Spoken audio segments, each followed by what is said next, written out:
Yes, he chose to dress him down, and he chose to do it very publicly with the TV camera rolling, and knowingly and deliberately set about trying to embarrass and humiliate him, and I think he did a fairly good job of that. As to why he did it, well, Canada today in its relationship with China is where Australia was 4 years ago. And you can date that pretty precisely because 4 years ago Australia banned Huawei, the Chinese telecommunications carrier, and Canada banned Huawei just a few months ago in May. It became the last of the Five Eyes nations to ban Huawei, so that gives you a pretty good indication of where Canada lies in the spectrum of countries standing up to Chinese intrusions. To do Justin Trudeau justice, he did have a constraint operating on him, and that was that the Chinese government had played hostage diplomacy and taken hostage 2 Canadian citizens, the so-called 2 Michaels. And so Trudeau didn't want to push the Chinese relationship too hard lest their release be jeopardised, but they were released when a deal was cut last September. So since then, Trudeau's had more leeway to operate, and he has started slowly, reluctantly, and he's under great political pressure in Canada now to step up the pace of defending Canada against Chinese intrusion and subversion, and there's been a great deal of it. But to your point, as we talked about even last week from G20, you know, Anthony Albanese met with him for only 32 minutes, but none of the demands have been met by the Australian government. And our Prime Minister isn't taking a step away from its position. So why treat them so differently?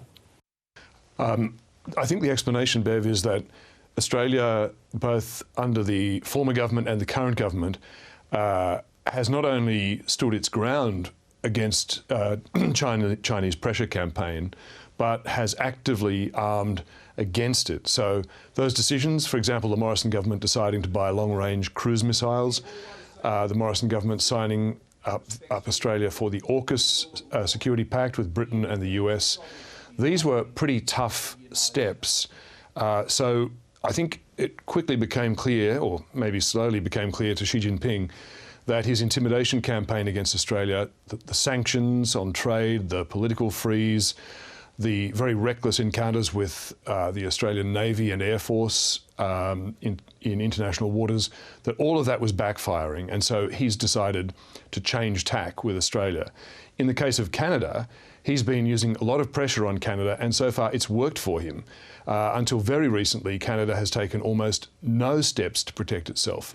The foreign interference legislation that the Turnbull government first introduced to Parliament and passed with Labor's support, for example, 2018, the Trudeau government only now is talking about the possibility of such a thing. And in the meantime, just a couple of weeks ago, it was revealed that Chinese operatives in Canada had put up fielded and financed 11 covert Chinese candidates of influence in Canada's 2019 federal election. So all of that's been going on, and the Canadian security intelligence agencies have been urging the Trudeau government to act against it for years, and Trudeau has failed to. And so the result is this sort of fast-spreading network of covert agents of Chinese influence through the Canadian system. Xi Jinping just has decided that bullying works with Trudeau, and he's persisting with it. And you saw the culminating point of that in that public lecture or public rebuke that he gave Trudeau at the G20 last week. Yeah. Anthony Albanese, too, was challenged in many ways after what appeared to be a very cordial meeting with his French counterpart. It looked as if bygones were going to be bygones, but it still appears that Emmanuel Macron is very angry about the AUKUS deal. When is it going to be time for him to let it go? Well, that's right. I mean, the decision was made. What he described as deceit by the Morrison government was in the past, and that government is now gone. So you'd think it would be the moment now to build a new and happier relationship. He chose to bring up, though, the submarine deal and the Morrison government's deceit again, as you say, last week with Albanese, and to put him on the spot a bit.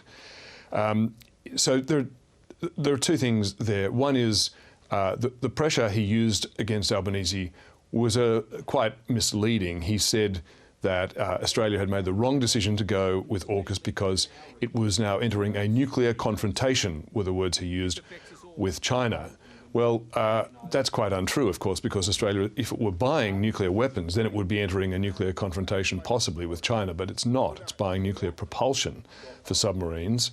It's an entirely different story, but it's clear that Macron just wanted to use this to needle Albanese, and the real motive, I think, was revealed when Macron said to Albanese that the option of French submarines was still on the table.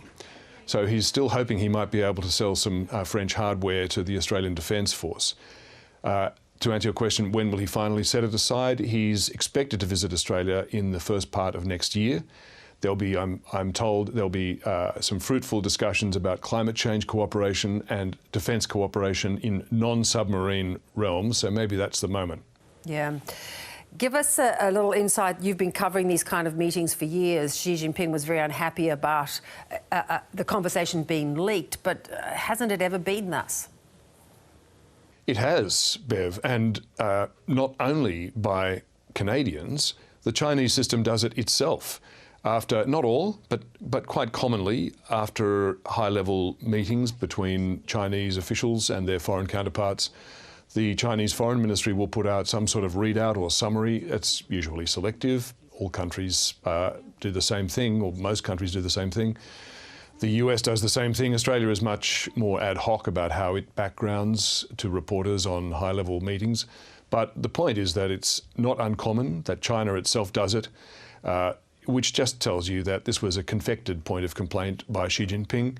He was simply looking for an opportunity to slap down Justin Trudeau. Yeah, and the unpredictability of Xi continues, I think, as something most countries have to sort of be aware of. Good to see you. Thanks so much. Pleasure, Bev.